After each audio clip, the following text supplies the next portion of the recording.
Boa noite, pessoal. Ótima noite para todo mundo que está aqui comigo. Já começo agradecendo você que está aí, está me vendo, me conta se está me vendo, me conta se está ouvindo, me ouvindo. Me conta aí, por favor, no chat. Obrigado pela sua companhia. Estou vendo aqui os comentários. Estou invadindo a casa do Dr. Tiago Pereira, no Instagram, do YouTube do Tiago. Na casa dos outros a gente tem que tomar um pouco mais de cuidado, né? Na casa da gente a gente fica mais à vontade, não é? Brincadeira à parte, muito obrigado por você estar aqui, de verdade mesmo, tá? Eu sempre começo dizendo, quando eu vejo pessoas que estão se importando em aprender, eu fico muito feliz, ainda mais hoje. Hoje é o dia do advogado, é o meu dia, é o seu dia. Ô, profissãozinha difícil, né? Eu sou Vanusa Mendes, se você não me conhece, sou advogada há 11 anos, pelos cabelos brancos, você vai perceber que eu me formei um pouco tarde, me formei aos 37 anos, sempre você vai ver eu contando isso, porque está chegando gente nova, então eu gosto de incentivar você que começou um pouco mais tarde. Foi o melhor passo que eu dei na minha vida, através daquele passo um dia, de ter tido coragem de ser dona de casa e estudar. Eu mudei minha vida, eu mudei a vida da minha família e eu tenho mudado vidas por consequência da advocacia, tá? Então, é uma honra ser advogada e você é advogado também, parabéns, tá? O Tiago tá aqui à noite, aqui também, gratidão de verdade, tá? Não importa o momento que você começar, o importa é você dar o seu melhor, olhar para frente sempre, não deixar que nada te desanime. O que desanima vai aparecer aos montes. Mas quando você acredita, né, e não é fácil acreditar, mesmo acreditar não é fácil. E é por isso que uma pessoa como o Tiago faz tanta diferença na advocacia, porque ele, ao invés de outros que vêm só reclamar, ele vem e diz para você, olha, é possível, né? Um dia eu acreditei que era possível e foi possível. É isso. Nós estamos num esquenta, né? Num esquenta para um grande evento de prática previdenciária. Desde 2018, eu e o Tiago temos um curso de prática previdenciária e antes de abrir as vagas, de abrir a turma, nós fazemos um curso gratuito, fazemos um evento para todo mundo que tiver a fim de participar, com muito conteúdo, a gente não segura nada, nossas aulas não tem pegadinha, é muito conteúdo, é muito material, porque a gente sabe que de alguma forma a gente está colaborando com a sua advocacia aí, e isso tem feito diferença na vida de pessoas, nós acompanhamos isso de perto, então é uma grande alegria. E como será o evento? Será do dia 23 ao dia 30 de agosto agora, então estamos pertinho, né? Na primeira aula, Tiago Pereira vai ensinar como abrir um escritório digital. Imagina você aí aprendendo prática previdenciária e podendo atender em todo o território nacional. Olha, na esfera administrativa não precisa nem de você tirar uma nova OAB. Nós sabemos que precisa tirar uma suplementar, uma OAB, quando você tem mais de 5 processos em outra unidade da federação. Na área administrativa não tem isso, você pode advogar no Brasil inteiro sem ter que pagar uma nova OAB. Isso é só uma das muitas vantagens. É a possibilidade de o seu escritório ser um escritório monstruoso, atingir o Brasil inteiro. Mas isso ele vai te contar em detalhes no dia 23. No dia 24, nós vamos dar dica dos melhores benefícios. Como é que você que estiver começando na área, como é que identifica, como é que consegue cliente e quais são os benefícios mais fáceis de você atuar, ou ainda serviços, né? Quais serviços oferecer na advocacia, tá bom? No dia 25, febre do momento, benefício por incapacidade. O Pente Fino está chamando, convocando mais de 170 mil pessoas para passar por perícia. Quem é que vai ser convocado? Aquele que está em gozo de benefício há mais de 6 meses. Então, nós temos um prato cheio. A advocacia previdenciária é o boom do momento, só tá todo mundo comentando, e é por isso que você vê tanto conteúdo na internet hoje direcionado para o advogado previdenciário, mas nós estamos nisso antes disso tudo acontecer. A gente está, Tiago, desde 2016, 2017, eu estou desde 2018 difundindo conhecimento nessa área que eu tanto amo, tá? O que mais? E no dia 26, como requerer administrativamente qualquer benefício. Como é que funciona a tramitação de um requerimento administrativo? Quais são os macetes? Mas tudo isso nessa semana que a gente vai começar. Felicíssimos, é um evento que tem muita energia, então a gente fala, participa ao vivo. É ao vivo que tem mais energia, que a gente consegue ter uma empatia maior, a gente tem um feedback melhor do que você está sentindo. Mas é isso. Então, a gente espera você. Se você ainda não se inscreveu, você vai se inscrever. No final, a gente vai colocar o link aqui também, tá? Olha, uma coisa que eu vou dizer, já a Cláudia fez uma pergunta aí, eu já vou até dizer. Para você atuar na área administrativa, você não precisa ter carteira da OAB, tá? Isso quer dizer, tá estudando e tá querendo uma renda, ou ainda começou a advogar e ainda não tirou a carteira, pode, é lícito, porque na área administrativa não se exige advogado. A minha filhinha tá tirando uma foto ali, ó. Mas é isso aí, pessoal. Muito bem, a gente vai falar do segurado especial. Juju, você pega um copo de água para mim? Quando a gente fala de segurado especial, a gente está falando de benefício rural, né? Quais são os benefícios do segurado especial? E aí, você advogado, você sabe, ou estudante de direito, você sabe que em direito a gente precisa conceituar as coisas para ter uma compreensão de como aquela coisa se dá, de como aquela coisa funciona, que é aquele instituto. Não poderia ser diferente com o segurado especial. Se eu falar para você que está aí me vendo que, não, é benefício para o trabalhador rural, eu não vou estar sendo precisa. Eu não vou estar dando para você o elemento que você precisa para compreender quem é esse segurado especial. E é por isso que a gente vai conversar um pouquinho sobre ele, porque para você saber que benefício ele tem direito, você precisa saber quem é ele, ok? Tá bom? Muito bem, vamos lá então. Muito obrigado. Você que está aí, eu não vou interagir agora, mas vai aí colocando o que você está achando. Se você é aluno Carreira Aprevi, coloca a hashtag Carreira Aprevi, divulga a gente lá no Instagram, no Facebook, a gente fica muito grato, tá bom? Olha só, a Constituição, a nossa Constituição, e eu vou compartilhar aqui a tela. Vamos ver se eu consigo compartilhar a tela, bonitinho. Vamos ver meu mouse aqui. Dá um cliquezinho nele para ele funcionar. Aqui, ó, compartilhar. Deu aí? Deu. Muito Clica. bem. Isso. Clica aqui. Aqui. Compartilhar. Tô aprendendo, pessoal. O que acontece? O Thiago, ele é um hacker, né? Ele é bom. Hacker não. Hacker é coisa ruim, né, gente? E aí você me fala, tá dando para ver, tá, Ju? Pessoal, a nossa Constituição, ela nos diz quem é o segurado especial. Tá aparecendo para você? Tá tudo certo? Certo? Quem é o segurado especial? Aí você fica vendo, tá, filha? Não tá vendo? Não tá para ver? Vamos ver se tá tudo certo lá no meu... Aqui. Tá certo. Aqui tá tudo certo, ó. O Chrome tá pedindo permissão para capturar a tela, Ju. Olha isso. Eu acho que a gente vai ter que ir sem material mesmo, não tem problema. Tiago, você tá aí só para te dizer que agora o Chrome aqui tá dizendo para mim que eu não tenho permissão. Mas não tem problema, vamos lá. Você tá aí com o Tiago? Ó, pessoal, quem é o segurado especial? Eu vou falar para você então quem é o segurado especial, tá? Anota, se tiver um papelzinho para anotar é ótimo, anotar. Sabe aqueles alunos que anotam na faculdade? Anotar faz bem, tá? Pessoal, primeira coisa, a Constituição Federal. Quem é o segurado especial? Nós temos uma Constituição que é de 88, certo? Só que, antes disso, quem era o trabalhador rural? Nós temos um país enorme que tinha até a década de 70, predominantemente população rural e não população urbana, como nós temos hoje.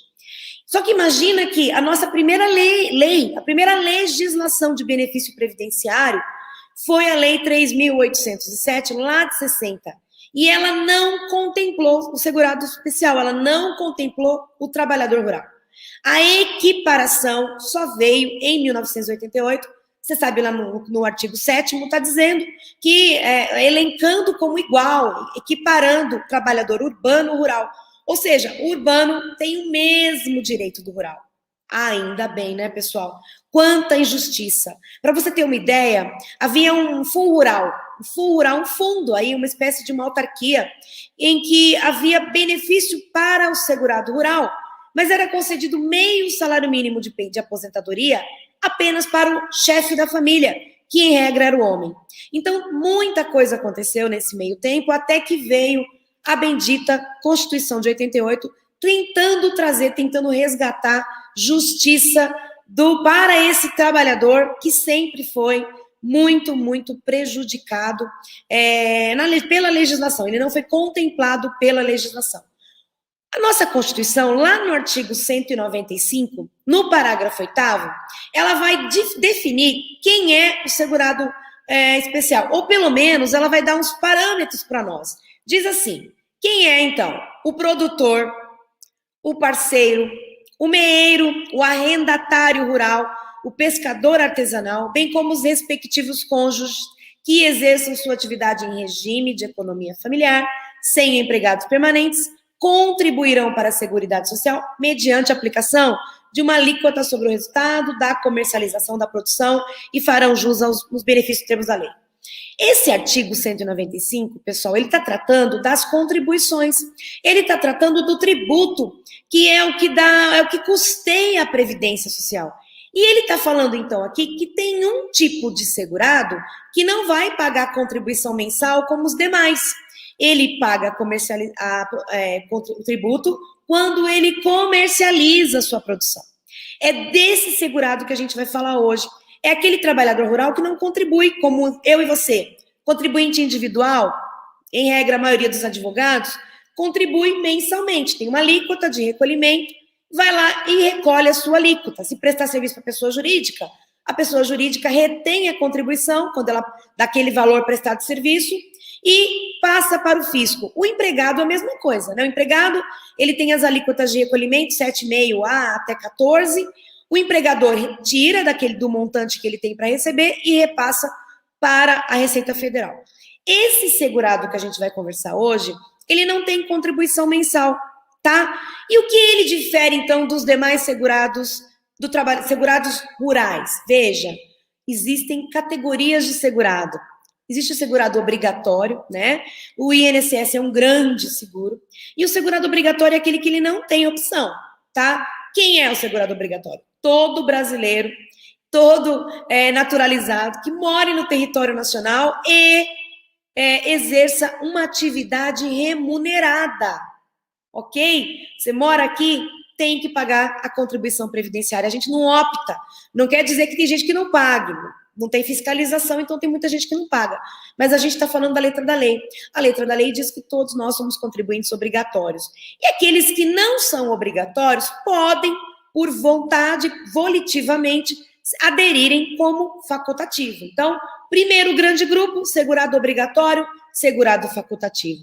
Dentro do segurado obrigatório, também existem categorias de segurado. Como eu disse agora há pouco, temos o segurado empregado, em regra, CLT, tem os requisitos do artigo 3º da CLT, temos o avulso, que é aquele que tem um órgão gestor de mão de obra entre ele e aquele prestador de serviço. Só um minutinho, pessoal.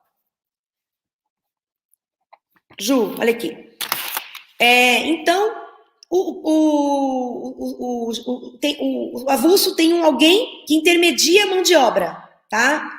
Intermedia a mão de obra. Esse é o avulso. Temos ainda o individual, que geralmente é aquele que atua prestando serviço, né? Ele atua por conta própria, o autônomo. Fica só olhando aqui, tá? Então, aí o individual, que somos eu e você, geralmente, nós assumimos o risco da atividade. E aí tem mais quem? O segurado especial, que é aquele que atua em regime de economia familiar. Então, meu amigo, desde já te adianto, existem trabalhadores rurais que atuam CLT, tem carteira de trabalho assinada. Ok, para esse é tudo mais tranquilo, porque ele tem a carteira de trabalho assinada. Você vai perceber que a maior dificuldade do segurado especial é provar sua atividade, né? Quem mais? Temos também o segurado que trabalha no meio rural e ele é avulso. De repente tem um sindicato que intermedia a mão de obra, um outro órgão, né? Esse é o avulso. Temos ainda o contribuinte individual, aquele que também presta serviço, às vezes um produtor rural, por exemplo. Você vai perceber que o segurado especial, a gente sabe quem ele é, meio que por a gente vai excluindo os demais, sobrando o segurado especial. É difícil conceituar ele.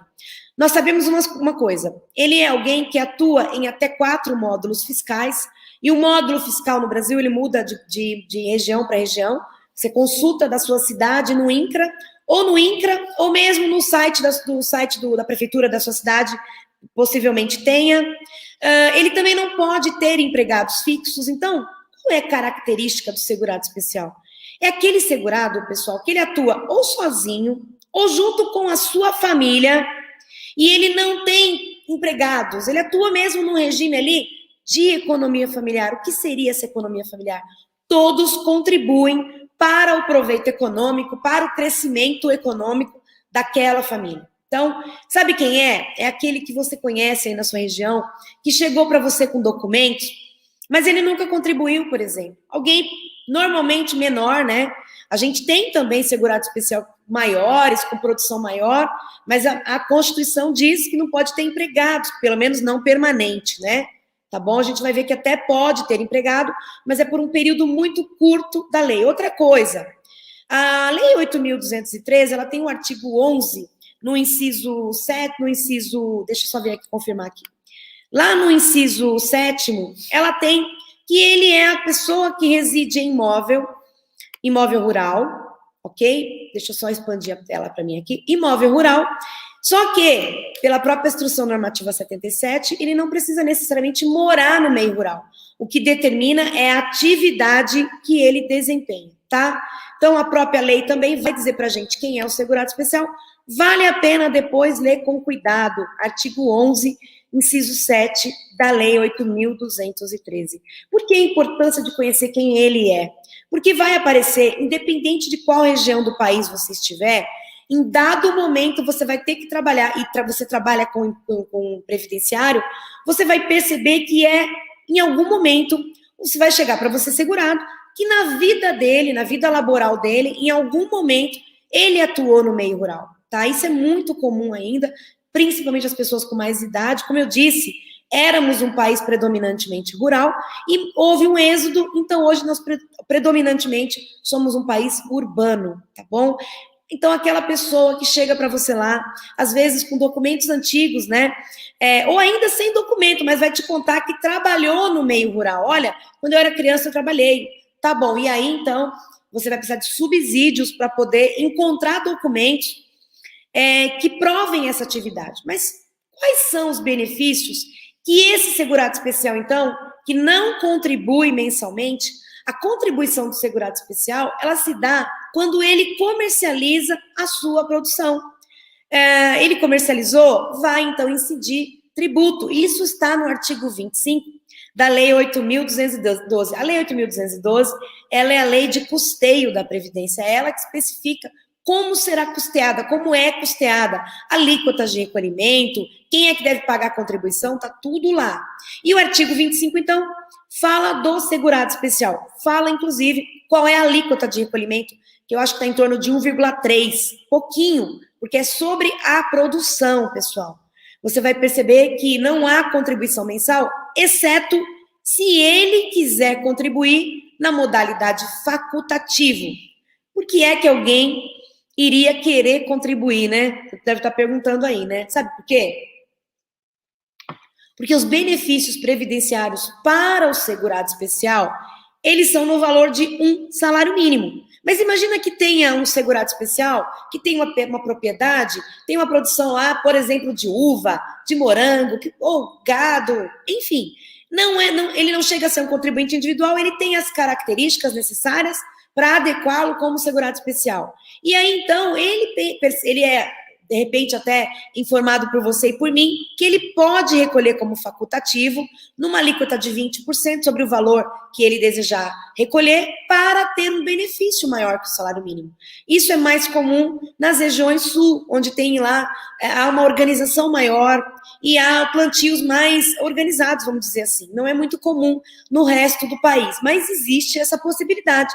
Recolher como facultativo, tá? Então, mesmo sendo segurado obrigatório e não precisando contribuir, ele pode vir a decidir contribuir para fazer jus a um benefício maior que um salário mínimo como eu disse, está no artigo 25 da Lei 8.212, a lei de custeio, a lei que custeia, que ensina como custear a Previdência Social, tá? Também, pessoal, você vai encontrar lá na Constituição, no artigo 201, parágrafo 7º, inciso 2, que para o rural a maior vantagem é a idade da aposentadoria.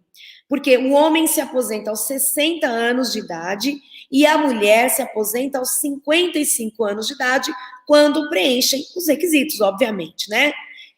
Ou seja, há uma redução aí de 5 anos, e para a mulher até mais, né? A Constituição não mudou, não mexeu na idade.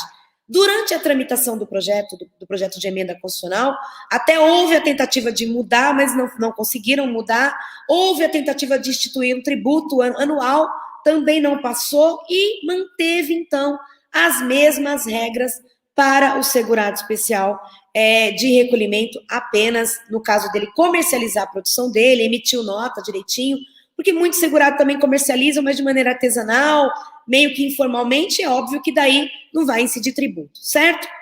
Também a Constituição elenca, pessoal, que o seringueiro ou extrativista vegetal que atuem também em regime de economia familiar, que respeitem as leis ambientais, né, ou seja, façam o seu cultivo de maneira sustentável, também tem direito na mesma questão. Pescador artesanal também. O pescador artesanal, e se você está numa região de pescador artesanal, precisa conhecer a Instrução Normativa 77, quando fala lá do pescador artesanal, a partir do artigo 47, vai tratar do segurado especial, porque lá tem todos os requisitos, inclusive da embarcação, e aí tem o marisqueiro, né? Todos aqueles que estão ao entorno da atividade pesqueira ali, desenvolvida de maneira individual ou com núcleo familiar, também farão jus. Às vezes aquela pessoa que trabalha no mangue, certo? Então, a ideia é sempre incluir essas pessoas na proteção social, a qual elas não tinham até 1988. Quais são, pessoal? Então, quando você pega um tempo rural, e agora já falando de uma questão mais prática, quando você pega alguém, você imagina para qualquer benefício que você vá trabalhar, imagina que você chegou alguém para você e você está começando na área, e é uma aposentadoria, e ele teve tempo rural. Ele contou para você que teve tempo rural. Você não vai encontrar esse dado no CNIS dele, no Cadastro Nacional de Informação Social. Mas você vai fazer uma pesquisa com ele, porque o tempo de trabalhador rural, pessoal, pode ser muito útil em vários aspectos, tá? Para compor o tempo de uma aposentadoria das regras de transição, para compor o tempo de uma aposentadoria, de repente ele não trabalhou só no rural, mas ele trabalhou lá, 5 anos no rural, veio para a cidade e tem mais 10 anos de rural. É possível somar tempo de rural e tempo de urbano e aposentar na modalidade híbrida. Isso só para você ter uma ideia de como é importante conhecer bem os benefícios rurais e conhecer bem o segurado especial e os meios de prova que são necessários para fazer, dependendo de cada benefício, tá? E a gente sabe, então, que ele pode atuar sozinho ou com a sua família. Quem é a sua família, então? Quem é essa família que está lá nesse núcleo familiar? Muito bem, os filhos maiores de 16, mas tem uma pegadinha aí, pode ser menor também, depois eu já vou te dizer por quê.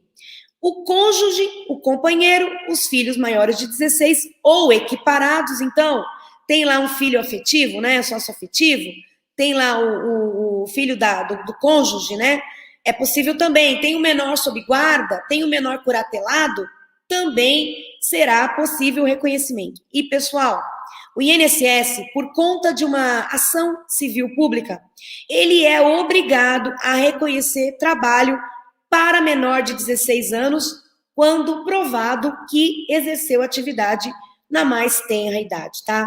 Nós vamos chegar nessa parte, na parte da prova, mas só para você saber, o segurado, então, que tenha começado a trabalhar com, quanto que é razoável, aí vai depender da conversa que você vai ter com ele, né? A gente não vai querer fantasiar, mas de repente ele de fato vai te contar lá que começou a trabalhar aos 8 anos de idade. Olha, eu ia para a escola de manhã e trabalhava na roça à tarde, e aí no conjunto probatório você pode buscar reconhecimento desse período, e eu vou chegar lá para te dizer como fazer isso, tá? Então, a gente sabe, então, que é aquela família, é o núcleo familiar mais próximo, que é considerado, então, a família. Pessoal, eu falei que não pode ter empregado permanente, mas ele pode ter ajuda. Como? Ele pode ter, a lei permite a mão de obra contratada ou prestação de serviço, né, por exemplo, por um contribuinte individual, mas por um período de 120 dias por ano civil, um empregado. Ou ainda a lei permite fracionar esse período de 120 dias, por exemplo, em 2 períodos de 60, com 2 empregados.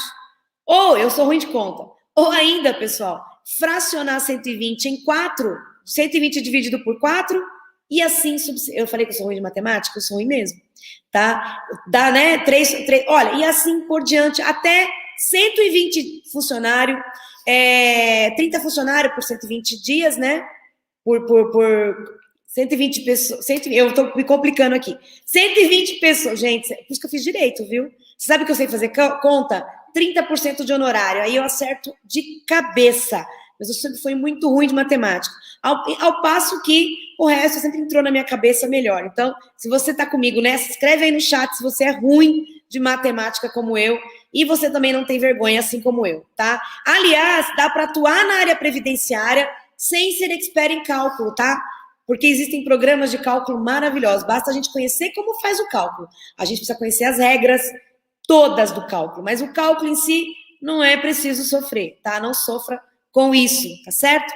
Muito bem, então lá, tá lá, 2 pessoas 160 dias, por 60 dias, 3 pessoas por 40 dias, e aí vai, e assim por diante, tá?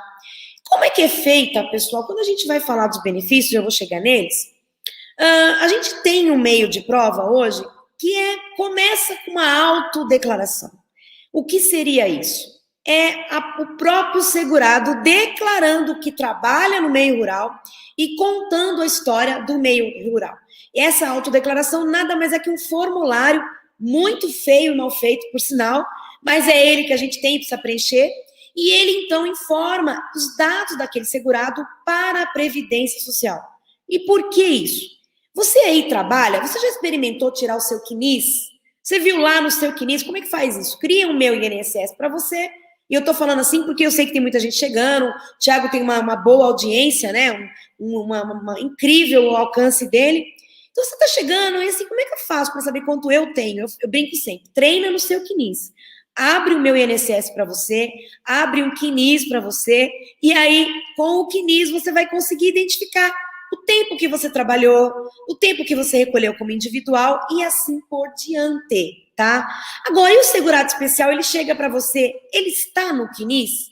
Não, exatamente porque ele sempre foi um grande desconhecido da Previdência, né? Inclusive, uma pena, mas segundo o que diz o noticiário, é também um benefício que houve muita fraude no passado, né? Hoje, então, existe um meio aí de prova que começa com o preenchimento de uma autodeclaração, tá? Isso não era assim até janeiro de 2019, veio uma MP, a 871, e o meio de prova até então melhor, mais fácil que tinha, era a declaração do sindicato rural.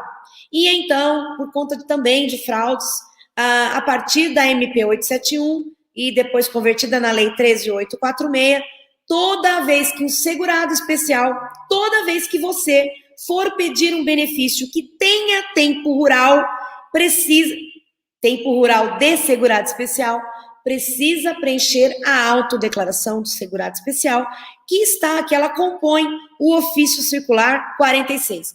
O INSS, se você também está começando agora na área, o que você vai perceber? Que eu vou falar muito de ofício, de instrução normativa, isso porque o INSS, como autarquia que ele tem uma autogestão, né? E ele se comunica, ele coloca normas administrativas por meio de atos administrativos. Então, tem muita portaria, muito ofício.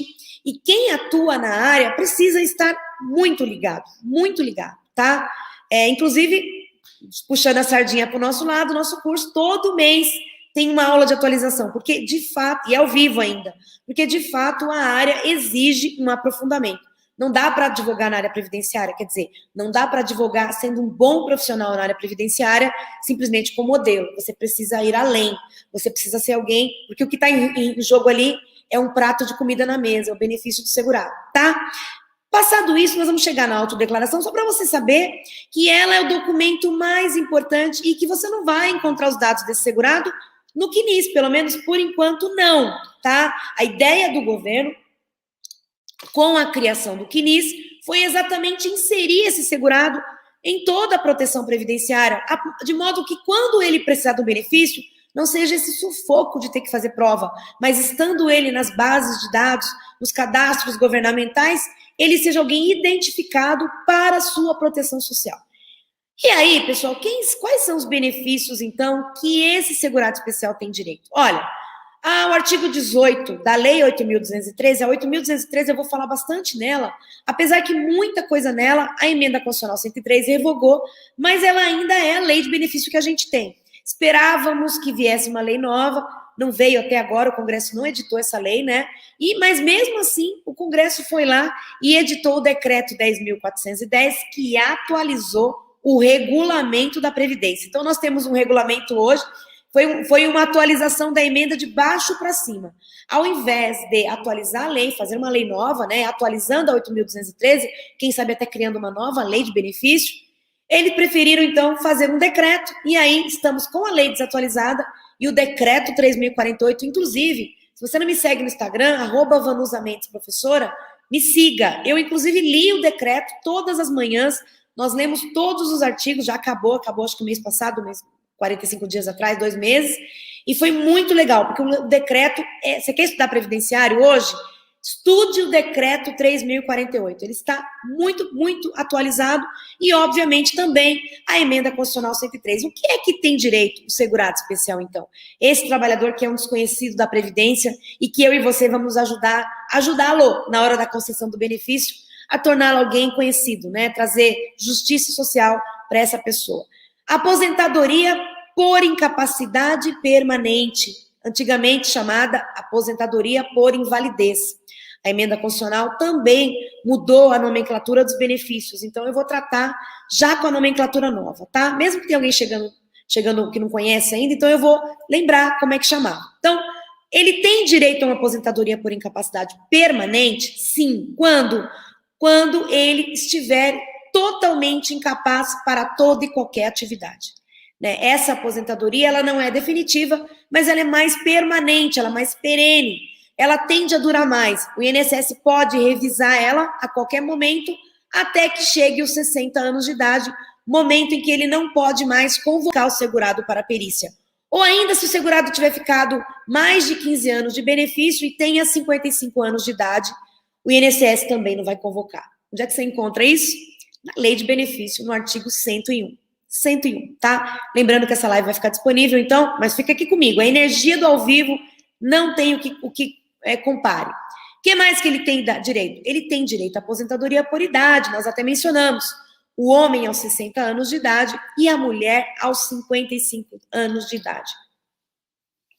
Tem uma coisa cruel com a aposentadoria por idade do segurado especial, na minha opinião. O segurado especial, ele tem um requisito que as outras aposentadorias programáveis não têm. Por que programável? É aquela que dá para o sujeito planejar, fazer um planejamento previdenciário. Invalidez não tem como eu planejar, ela é um evento ocasionado e não pensado, não esperado, e ninguém nem quer, aliás, né? Mas as aposentadorias programáveis, ela tem uma regra. Se eu cumprir os requisitos para ela, eu não preciso ter um vínculo com o INSS. Como assim? Você imagina que hoje nós sabemos que a aposentadoria da mulher, em 2021, ela é de 61 anos de idade. A mulher, para se aposentar por idade, ela precisa ter 61 anos de idade. Essa é uma regra de transição da Emenda Constitucional da aposentadoria definitiva, na qual a mulher vai ter 62. Mas imagina que essa mulher tenha... Decreto 3.048 de 99. A minha filha vai colocar aí para vocês, tá? 99. Imagina então essa mulher que aos 61 anos procura a Previdência, ela procura você. Ela não contribui faz 10 anos, 15 anos, muito tempo que ela não contribuiu. Quando você olha o CNIS dela, você descobre que ela tem 180 meses lá. Lá, muito tempo atrás, ela trabalhou, muito jovem. As pessoas da minha época, por exemplo, registravam carteira com 14 anos. Eu tive carteira assinada com 14 anos de idade. Então, essa mulher, mesmo estando sem recolher há muito tempo, tendo perdido o vínculo jurídico com o INSS, ela tem direito à aposentadoria por idade, porque ela completou os requisitos. Muito bem. Infelizmente, o segurado especial, para fazer jus à aposentadoria por idade, precisa estar trabalhando no campo, momento em que atinge os requisitos e então faz o requerimento do benefício. Isso ficou já decidido, inclusive o STJ pacificou a questão no tema 642 do STJ. Digita aí, Ju. Tema 642, STJ. Vai digitando que facilita, tá? Então, o tema 642, o que foi discutido? Se o segurado precisaria estar trabalhando, o segurado especial, no campo, para pedir o benefício. Então, ficou decidido que, ao fazer o requerimento, ele tem que imediatamente, anteriormente, normalmente, por exemplo, trabalhou até janeiro, em fevereiro faz o requerimento, mas ele precisa estar trabalhando no campo, ao completar os requisitos do tempo de 180 meses de atividade rural e a idade rural, 55 anos mulher, 60 anos homem, preenchendo os requisitos, né, daquele do segurado especial, e então ele fará jus, tá? Ou então, ele tendo saído do campo, ele provar que quando ele completou os requisitos, ele estava lá. Eu estou te dizendo isso para você ver que há proteção social, mas ao mesmo tempo violou a isonomia, na minha opinião aí, nesse quesito aí. Ele tem direito às aposentadorias por tempo de contribuição? Sim, desde que, em duas situações, né? Ou ele teria que pagar como facultativo por 30, pelo tempo que exige, ou ele teria tempo urbano somado com tempo rural. E tem um detalhe, pessoal, trabalho rural até 1991 para compor o tempo de contribuição das aposentadorias por tempo de contribuição. Por que eu estou falando aposentadorias? Porque depois da reforma, depois de 13 de 11 de 2019, nós não temos mais regras de aposentadoria por contribuição, nós temos regras transitórias e regras de transição, no qual o benefício ainda existe, mas é apenas como um meio de diminuir o impacto daqueles que estavam para se aposentar, e aí não poderia vir a emenda e tirar todas as aposentadorias por contribuição. Então, existem regras para aqueles que estavam com mais tempo. Nessas regras de transição, que, aliás, são acho 4 ou 5, ele pode usar tempo anterior a 91 sem pagar nada. Tempo rural anterior a 1991 para compor tempo de contribuição nas aposentadorias das regras de transição, da aposentadoria por tempo de contribuição, não paga nada. Ele precisa o quê? Provar atividade rural, tá? Provar exercício de atividade rural. Se for depois de 91, aí ele vai precisar indenizar, e indenização tem 2 artigos bons, acho que é o 214 e o 216 do decreto 3.048, acho que eu não vou nem, não tenho certeza, mas acho que é o 214 e o 216 do decreto, tá bom? O que mais que ele tem direito? Ele tem direito ao auxílio incapacidade temporária, que é o antigo auxílio-doença.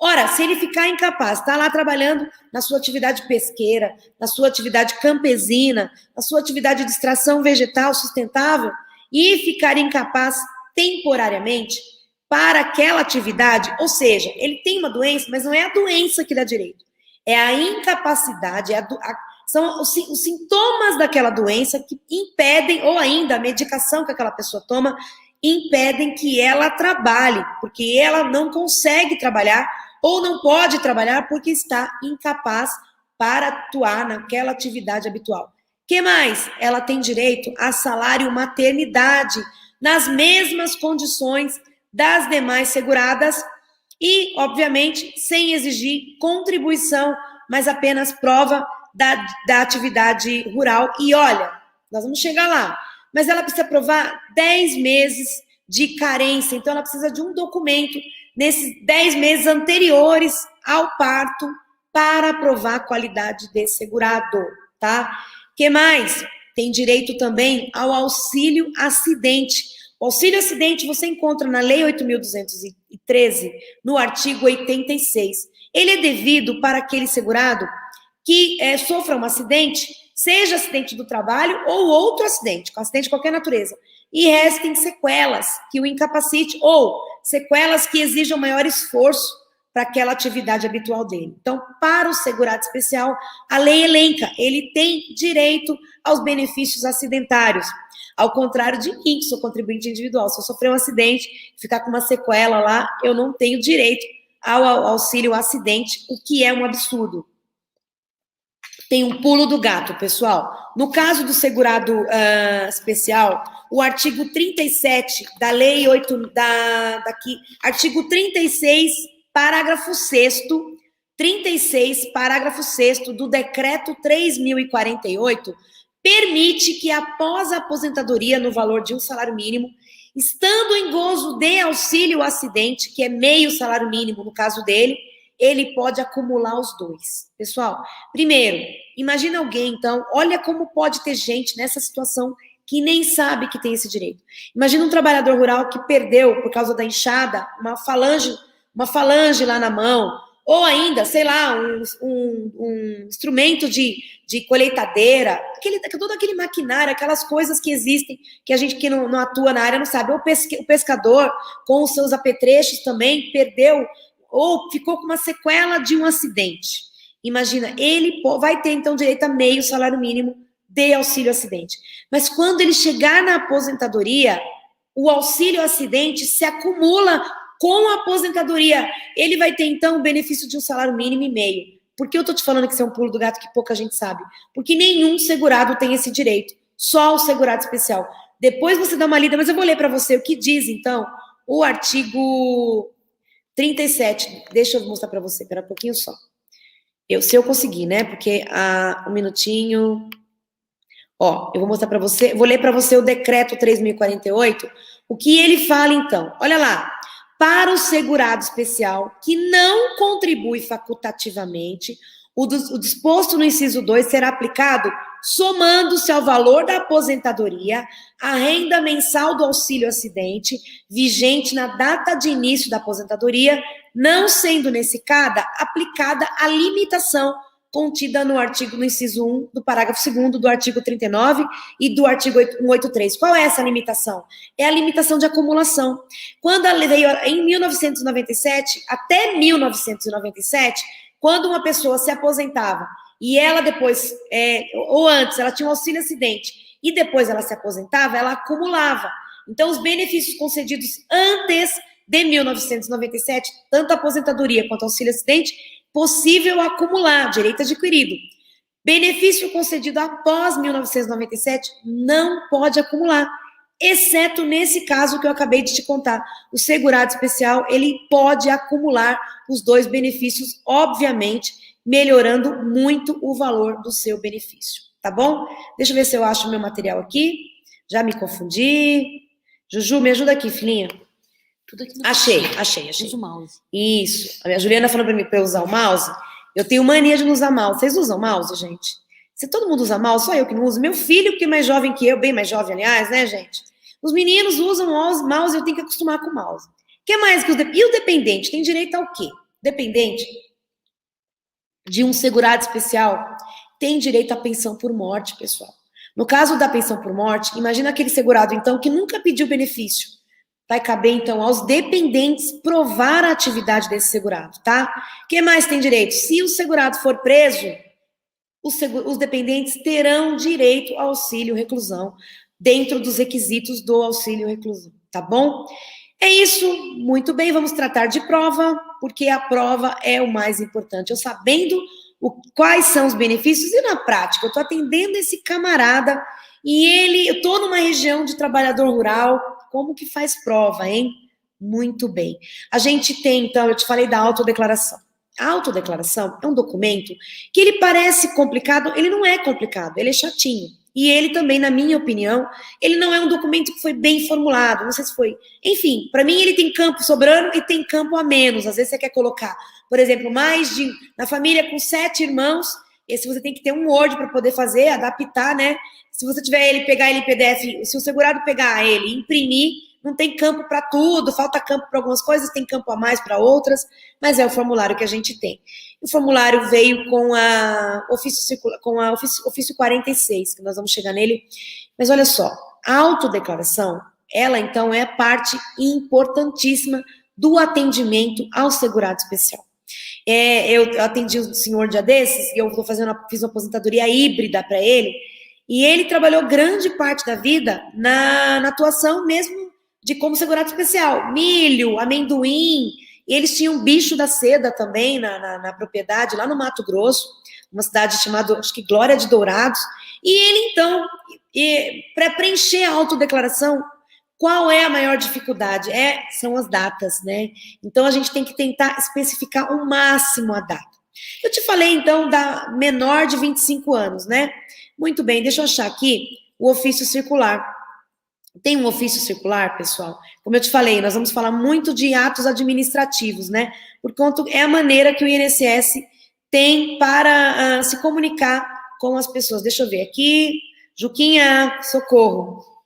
Vocês vão ver que eu vou pedir ajuda para ela várias vezes, viu, pessoal? Tô falando. Achei. Ó, obrigado, meu bem. Só chamar, ela é tão boa que se eu chamar ela, já aparece o negócio.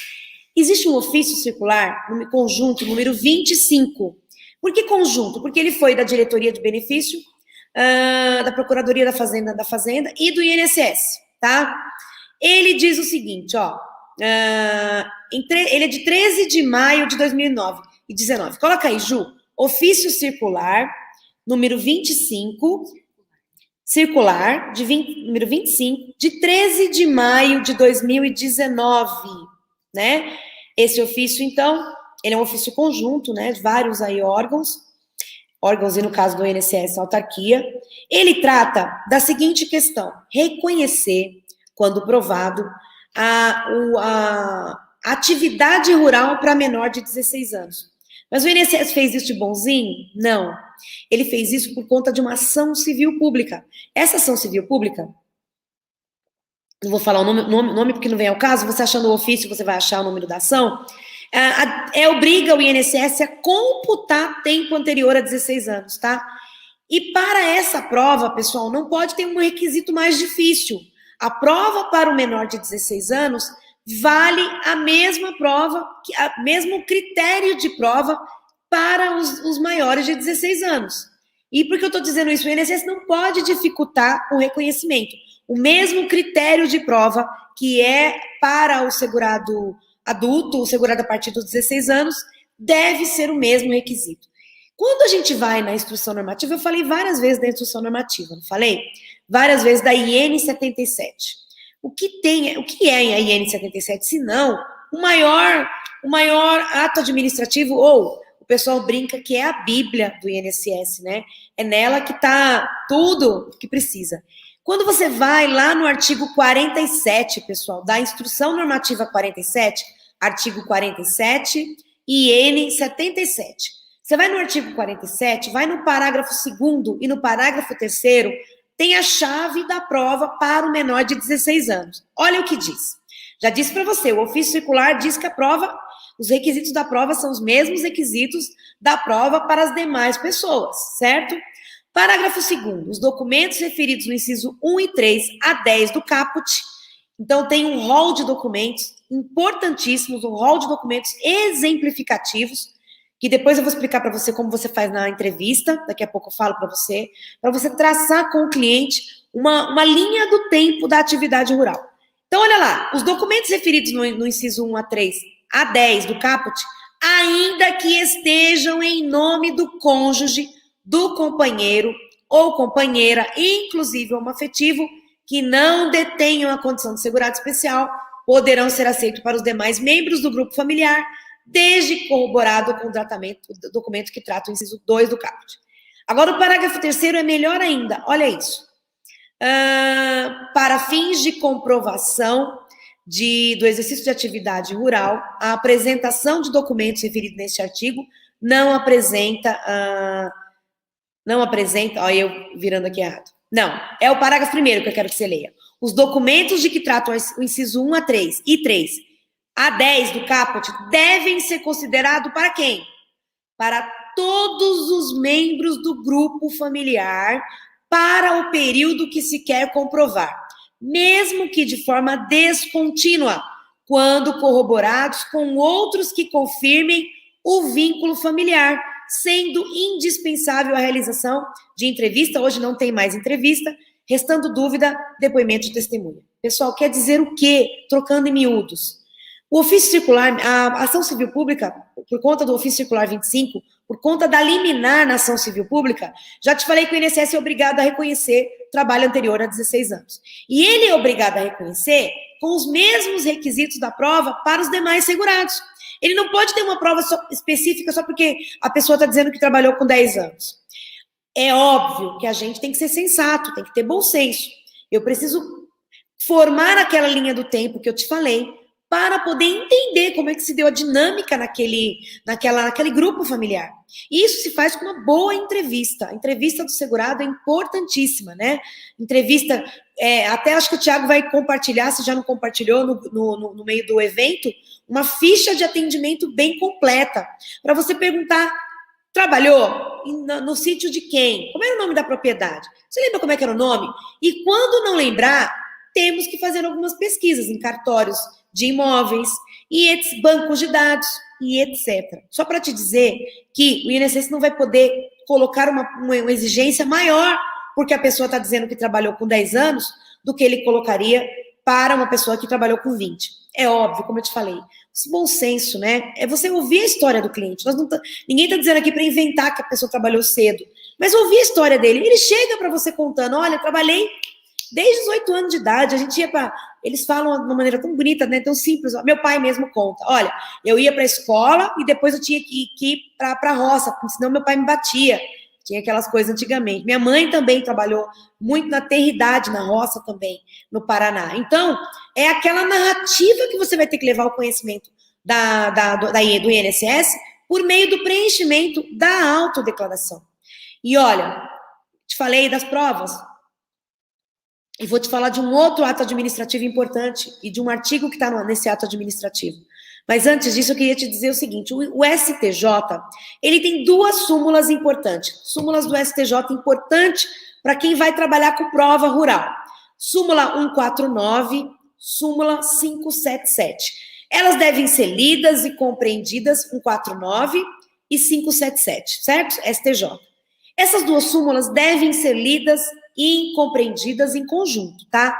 Vai se dizer o seguinte, uma delas diz que não se admite prova exclusivamente testemunhal.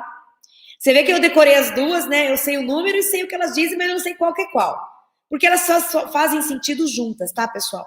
Uma delas diz, não se admite prova exclusivamente testemunhal para provar tempo rural. Eu tô parafraseando, não tô lendo aqui, então tô falando com as minhas palavras, tá?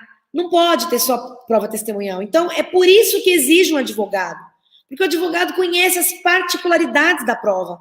Ele sabe que lá no artigo 47 tem um rol de documentos que pode ser muito útil. Às vezes não está com o segurado.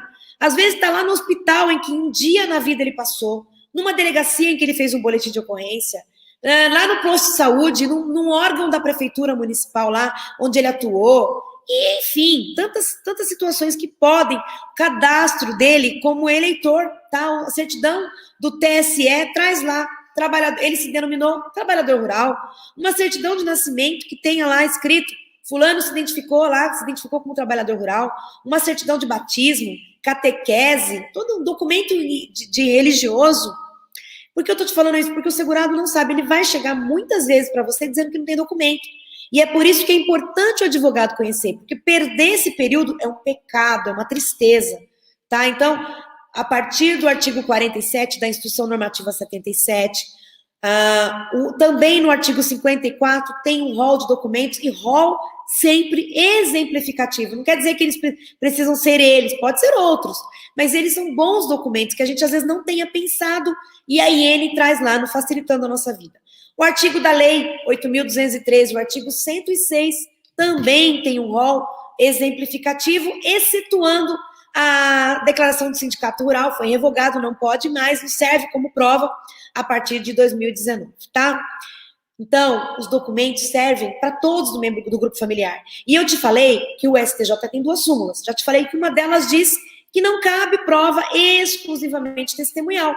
Mas a outra diz que uma prova testemunhal robusta, o que quer dizer? Bendita, uma prova testemunhal firme, aquele que está testemunhando sabe o que está falando, não cai em contradição, ela pode provar período anterior ao documento mais antigo.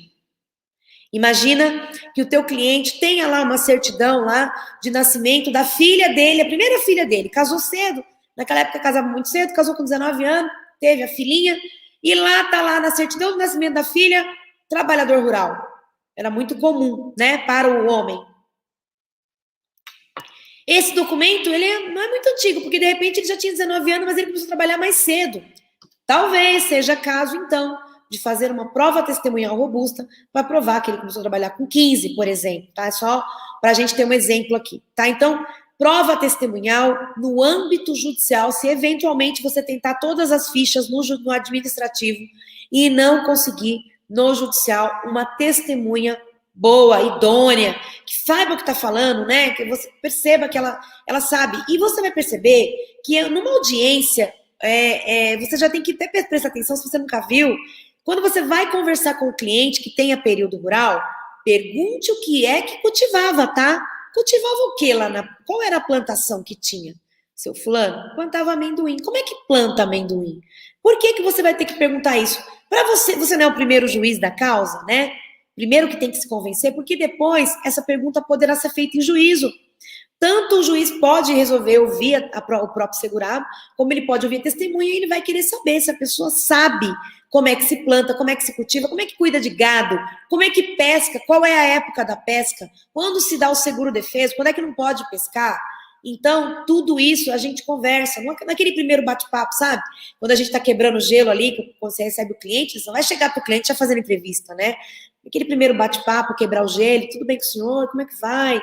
Tá quente hoje, né, e tal, e daí vai introduzir a entrevista, você vai perguntar, é mesmo, trabalhava com bicho da seda? Eu tive a curiosidade de perguntar para o meu cliente, bicho da seda, que interessante, como é que se dá, então, a produção do bicho da seda? E aí ele foi me explicando, ou seja, se uma testemunha for servida, eu preciso também, o ideal é conversar com a testemunha para ver se ela de fato sabe. Não tem a ver com instruir testemunha, porque isso é a maior furada. Além de ser antiético, feio, é maior furada, porque testemunha já é complicado ela sabendo as coisas. Imagina se ela for instruída. Aí que dá caca mesmo. Então, não caia nessa. Mas então, cliente tem tempo rural antigo, pessoal. Tem documentos, mas não é de todo o período. Testemunha poderá provar, ainda que o INSS talvez não considere, mas pode provar. Tá? Como se dá a prova, então, para os benefícios? A gente falou de benefício, não foi? Como se dá a prova, então, dos benefícios? Pois bem, deixa eu abrir aqui uma coisinha. Muito bem, muito bem. Juju, eu estou procurando um ofício circular que eu não estou achando ele. Nunca tive. Vem cá ver, meu bem. Talvez você já tenha aberto. É o ofício circular 46. Eu pedi para minha filha dar uma olhadinha. Não é esse. Vou abaixar esse. Vocês veem que eu sou super craque, né, pessoal? Craque, craque, craque. Abaixa. Tem alguém aí com dificuldade também ou só eu? Abaixa isso aqui também. É só eu que sou ruim, gente? Fala pra mim. Fala que não. Deveria estar aqui, né? Você fechou, será? Então vou ver aqui Fecha aqui. Aqui. X. Aqui. Eu vou abrir pra mim. Você não vai conseguir ver, porque eu tive um problema aqui na hora que abriu, né? Gente, internet funciona assim. Quando dá certo, é ótimo. Quando dá errado, misericórdia. O que acontece? O Thiago teria resolvido isso em 1 minuto, mas eu aqui, e minha filha talvez seria também, mas eu aqui mexendo. Pessoal, brincadeira à parte, o importante é a gente... Foi que realmente não teria como consertar agora. Né? Então tá bom. Então a caca é minha mesmo. Ó, pessoal, tem um ofício circular, tem um documento muito importante, que é o ofício circular, anota pra mim, filha? Número 46, DIRBEM, Diretoria de Benefício, INSS. A data dele, é importante ter a data, pessoal, por quê? Porque para você achar no Google, tem muito ato administrativo, tá? Então, ofício circular, número 46, DIRBEM, de 13 de setembro de 2019. 13/9 de 2019. Esse documento veio para tratar da autodeclaração, para tratar da maneira como seria feita a prova, né? Quando a autodeclaração surgiu, pessoal, ela surgiu com o intuito, qual era o intuito do governo? O intuito da lei, né, do legislador. O segurado preencheu, ela vai ser inserida no sistema, não vai? Quando ela fosse inserida no sistema, ao cruzar os dados, ele teria lá, por exemplo, um cadastro em algum órgão do Pronater, que são os órgãos aí de um programa que beneficia, que auxilia trabalhadores de agricultura familiar. Órgãos do governo que fornecem crédito, fornecem parte técnica da plantação, do gado, como é que funciona, auxílio mesmo para a parte técnica. Então, são órgãos que trabalham a economia familiar, né? A economia familiar do segurado especial, as famílias que atuam no meio rural. E veio, então, a autodeclaração, né? Quando surgiu, a ideia era, então, inserir os dados, vai cruzar os dados, e aquele órgão do Pronater vai ratificar, vai dizer, olha, tá ok, né? Teria um sistema assim. Nós não temos esses sistemas, ainda é feito manualmente. O servidor precisa consultar, então, os cadastros à disposição dele para saber se esse segurado tem alguma ligação, tem algum vínculo, tem cadastro em algum dos órgãos do Pronater, tá? Então, vai ter muitos casos que tem e vai ter muitos outros que não tem. Você já deve ter ouvido falar na DAP, né? A declaração de aptidão para esses programas. Ele é um documento importantíssimo que vai ser substituído. Ele vai ser substituído... Artigo 36 ou 37 do decreto 3.042 você citou? Eu citei? Quando for assim, não para não, filhinha. Já falou, né? Fica ruim agora. Não, eu perco totalmente o raciocínio. É 36, parágrafo alguma coisa. Anota, pessoal, anota. Ó, o CAF. Então, hoje, nós temos a DAP, não é? Ela vai ser substituída pela CAF, Cadastro Nacional da Agricultura Familiar, tá? Isso veio com uma portaria 85 também, lá do Ministério da Agricultura. Não vem ao caso. Por enquanto, ainda é a DAP, tá? Essa DAP, então, quando eu vi um servidor dizendo, quando ele pega uma DAP, e a DAP pode, inclusive, estar expirada. A DAP nada mais é que um documento feito, um cadastro feito por uma das pessoas do núcleo familiar, que vai se tornar responsável, e então, é com aquele documento que ele vai ter crédito, que ele vai ter acesso a benefícios do governo. Então, é um documento muito seguro. Ele serve para prova, inclusive, se ele estiver expirado, porque ele expira, ele tem validade, mas naquele período da validade dele, é um documento super útil, tá? E cada município tem aí um local onde faz a DAP, tá?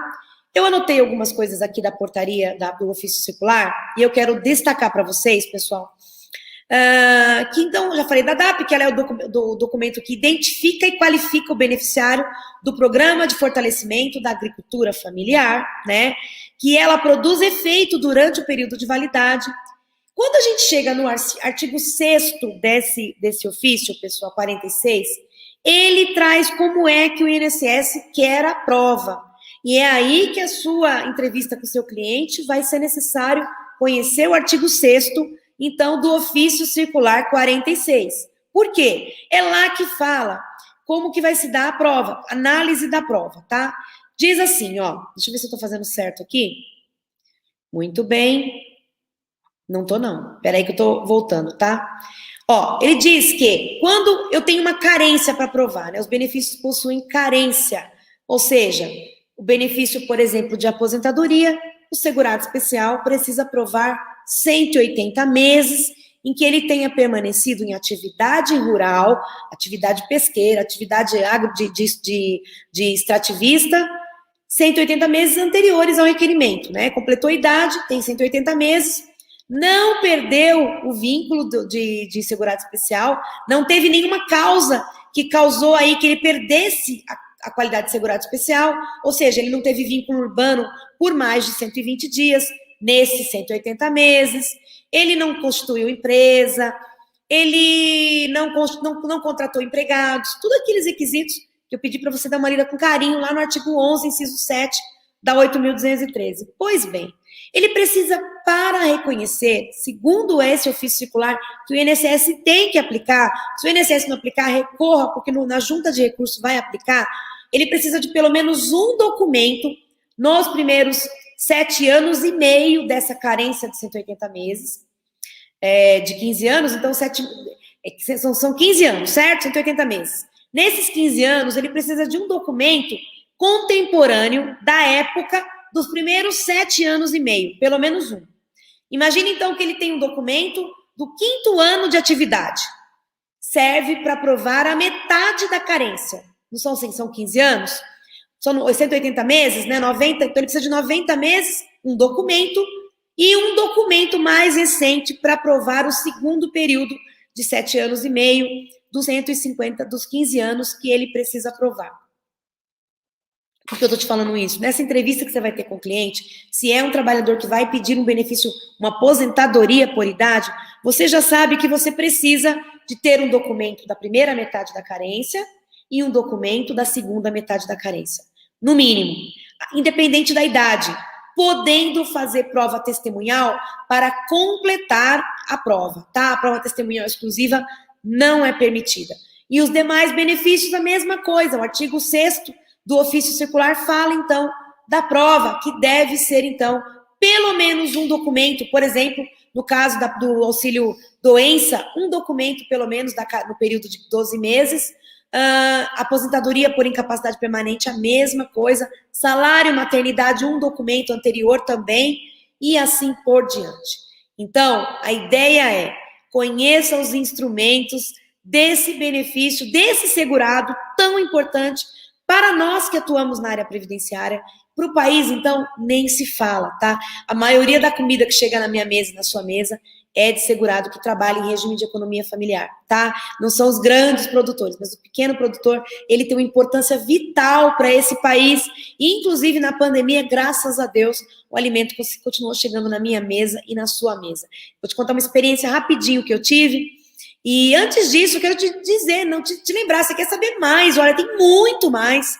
Na nossa semana que está se aproximando, do dia 23 ao dia 30, nós vamos ter um evento incrível, é muito gostoso, é muito legal. Quem participa diz pra gente que gosta, se você já viu outro, sabe que a gente entrega muito conteúdo mesmo, a gente não fica escondendo nada, não. E é um evento que a gente faz sorteios, é um evento bem divertido, a gente faz sorteio, inclusive, por diversão, para tornar a coisa mais divertida. E depois disso a gente vai abrir uma turma do Carreira Previdenciária, que é um curso nosso completo para quem quer atuar na área, com suporte permanente para você ter aí acesso ao seu caso concreto. Mas olha, eu queria te contar uma experiência minha com o segurado especial. Eu sou uma pessoa urbana, nasci na capital de São Paulo, né? Sou da periferia de São Paulo, pessoal. Cresci com muito orgulho na cidade de Tiradentes ali. Para quem não conhece, a cidade de Tiradentes é um bairro gigantesco de São Paulo, lá da periferia, um bairro judiado, bem longe, né? Eu ficava 2 horas para poder ir trabalhar no centro. Se você é da Zona Leste de São Paulo, aí coloca aí no chat para eu saber, pessoal. Coloca aí no chat para mim se você é da Zona Leste de São Paulo. Vamos lá. Ainda né? Quero ver se você é. Vou até abrir aqui para eu poder acompanhar agora o que você está acontecendo aí. Vamos lá. Tem alguém da Zona Leste aí? Tem alguém da Zona Leste? Que possa corroborar comigo como é difícil muita coisa na Zona Leste? Itaquera, Thiago, você conhece a Vila Carmozina? Eu morei na Vila Carmozina na primeira infância. Um cômodo, pessoal. Morei em um cômodo com mais 3 irmãos, pai e mãe, sem chuveiro 2 anos. Eu não estou contando isso para vitimizar, não. Só para te dizer que a vida da gente pode dar muitas voltas, pessoal. Muitas voltas, muitas voltas. Você não sabe do que Deus é capaz, do que Ele pode levar, aonde Ele pode levar você. E eu, então, nascida e criada em São Paulo, na periferia, pegando ônibus lotado, marmita, fui estudar à tarde, como eu já te contei, tive a oportunidade de conhecer o Vale do Jequitinhonha. Já ouviu falar? É considerada a região mais pobre desse país. Lá eu tive um pequeno contato com o trabalhador segurado especial. E eu me emociono todas, foi em 2019 isso, olha quanto tempo eu fiquei sem viver essa experiência, de conhecer como trabalha, como atua o pequeno produtor. E, pois bem, a minha experiência foi fantástica. Eu pretendo voltar lá, eu e meu marido, a gente está pretendendo voltar lá, pretendo fazer um trabalho mesmo de conhecer melhor quem é esse segurado, porque a experiência que eu tive foi fantástica, né? O pequeno produtor que tem lá a sua cultura da sua hortinha, que tem lá as suas frutas no quintal e comercializa lá na cidade que eu fui, em cima de uma caixa de tomate, tem uma feirinha semanal, as pessoas fazem um escambo, fazem também uma venda. Pois é, nosso país é grande, nosso país é enorme, nós temos uma realidade ampla, e esse segurado não consegue muitas vezes seu benefício porque ele não tem você aí do lado dele, instruindo. Ele sozinho não consegue, pessoal. É uma utopia imaginar que um segurado especial saiba quais são os documentos que ele tem que apresentar, saiba que você conhece? Débora, é uma região linda. Que região linda de gente sorridente. O Vale do Jequitinhonha é uma região maravilhosa. Aliás, eu sou apaixonada por esse país, viu? Não é bobeira, não. Você vai ver eu falando bem. E fala mal do meu país perto de mim, que você vai arrumar um inimigo, tá? Mas brincadeira à parte, é a realidade desse segurado e ele precisa de mim e de você, conhecendo profundamente o Instituto. Não importa se ele vai te procurar na Grande São Paulo, em Brasília, lá no Rio Grande do Sul, do Oiapoque ao Chuí. O importante é que o trabalho dele precisa ser reconhecido. E para isso, se esforce, se esmere, seja o profissional que você pode ser. Um grande abraço. A gente espera você. Thiago está divulgando nas redes sociais dele o evento, eu também. Nosso objetivo é trazer quanto mais pessoas para darem o melhor de si, porque eu tenho certeza que tem muito aí que você tem para dar de você. Um abraço para todo mundo que está aqui no chat, estou lendo vocês. Que ótimo, muito bom ler. E é isso, pessoal. Tem mais semana que vem. Eu e o Thiago estamos fazendo live todos os dias, 9h30. Tratando de vários temas, tá ficando salvo. Hoje a gente falou de recolhimento em atraso. Obrigado pelo seu carinho, tá? É imerecido. Eu fico com o meu coração transbordando de gratidão. Vai lá jantar, que eu sei que você não jantou. Eu também vou. Deus te abençoe. Vou encerrar a transmissão.